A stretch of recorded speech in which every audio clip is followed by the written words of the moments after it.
Hello guys. Magandang araw po, good day, maayo adlaw po sa inyo tanan. At eto nga guys, tutuloy po natin yung ating coin hunting series dito sa 5 piso na BSP. At ayun nga, ang nahahunt pa lang natin dito so far ay yung 2 piraso na 2016. Sana dito pala rin tayo, kahit semi hard to find lang. At yan ang ating i-hunt dito ay hard to find na 2006 at yung mga semi hard to find, at kung papala rin error coin. Yun nga, maraming salamat po sa ating mga subscriber na patuloy na solid na sumusuporta, sa mga subscriber natin na patuloy na nag-share ng ating video at nagla-like. Maraming salamat po sa inyong lahat. At sa mga bago po sa ating channel, welcome po sa Coins TV. At kung bago ka pa nga lang po at hindi ka pa nakasubscribe, pasuyo na po ng subscribe button. At paki-share po at paki-like yung ating video. Malaking tulong po yan guys sa ating channel. At yung bell button po, huwag nyong kalimutan para po updated kayo sa mga coin hunting natin at coin update. Okay guys, umpisahan na natin to. Baka umpisahan pa ng iba. Sana makahunt tayo ng hard to find. Hindi tayo nawawala ng pag-asa dyan sa bawat coin hunting natin na ginagawa. So ang target talaga natin, number 1, ay yung hard to find na year 2006. At meron pang, may nakikita ako na 2007 at 8, pero mukhang wala namang ginawa ang Bangko Sentral ng year 2007 at 8. Pero may nakikita ako. Baka altered lang yun guys, ginawa lang din ng mga malikhain na ating mga coin hunter. Okay, first coin natin guys, as usual, laging 2005 common.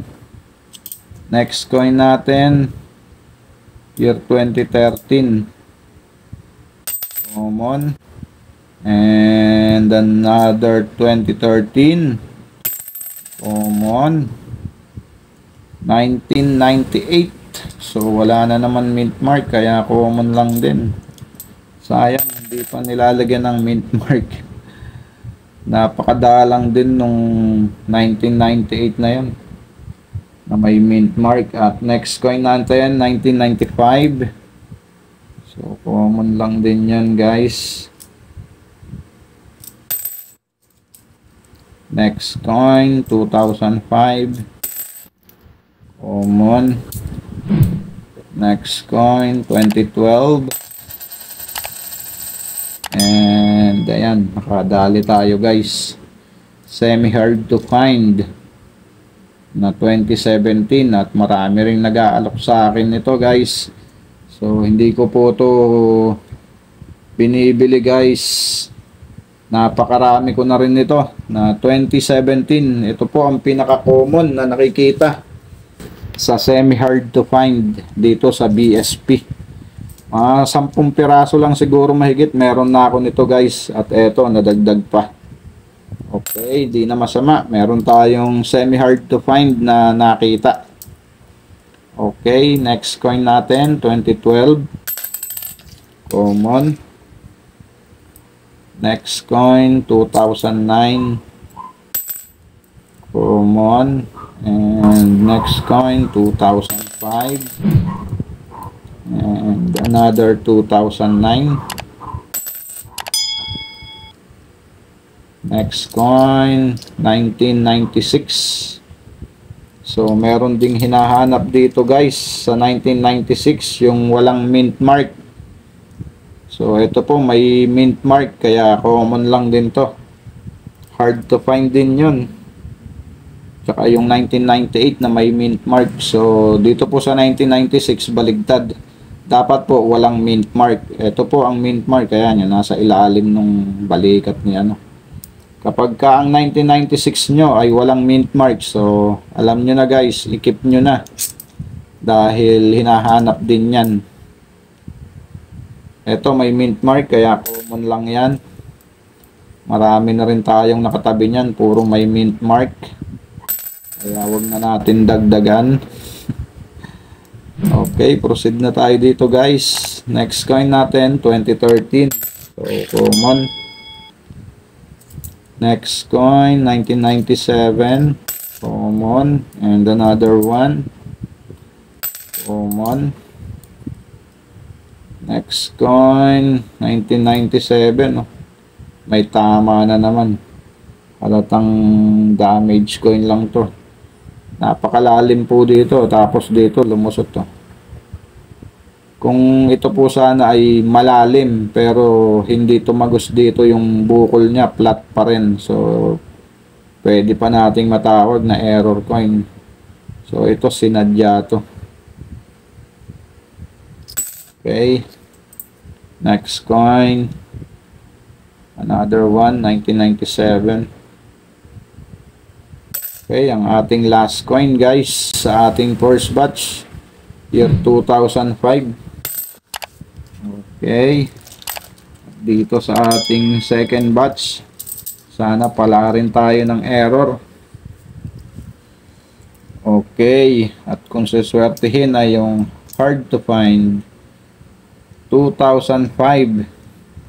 Laging ang pambungad natin 2005. Napaka-common at napakarami talaga niya. 1998 no mint mark, kaya common yan. Next coin natin, year 2012. And another one, 2012. Next coin natin, 2014. Common lang din. At next coin, naduduling ako. Kala ko may mint mark guys. 1998. Parang meron, pero wala.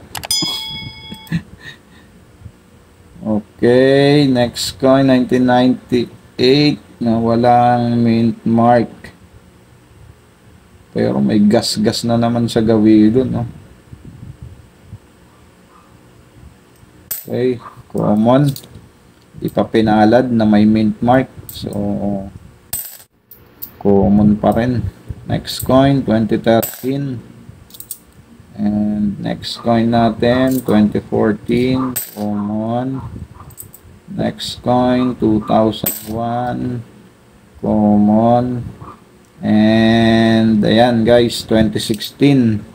So, ikikip ko rin lang din yan. So, nakadalawa na tayo, 2016 at 2017. Okay, next coin natin, 1998, without mint mark, kaya common yan. Next coin, 1997, common. And 2003, common.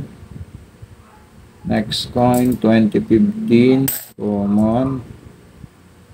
Next coin, 2016 na naman, no? Year 2016, at kikip pa rin natin yan, guys. Ang 2016. So, nakadalawa tayo dito. Konting linis lang yan. Matatanggal din yung mancha na yan. Okay. Next coin natin, 1997. Na may mint mark pero common yan. Next coin, 2013. And next coin natin, 2015. At ang ating last coin sa ating coin hunting, guys. Year 2005. So, common. At eto nga ang ating nahunt. Dalawang 2016. At isang 2017. So, okay na yan guys. Kaysa bokya. Low mintage 2%. At itong 2017 ay 1.7%. Okay. Yun lamang guys, marami pong salamat sa inyong pagsamang muli sa ating coin hunting. Keep safe po and God bless.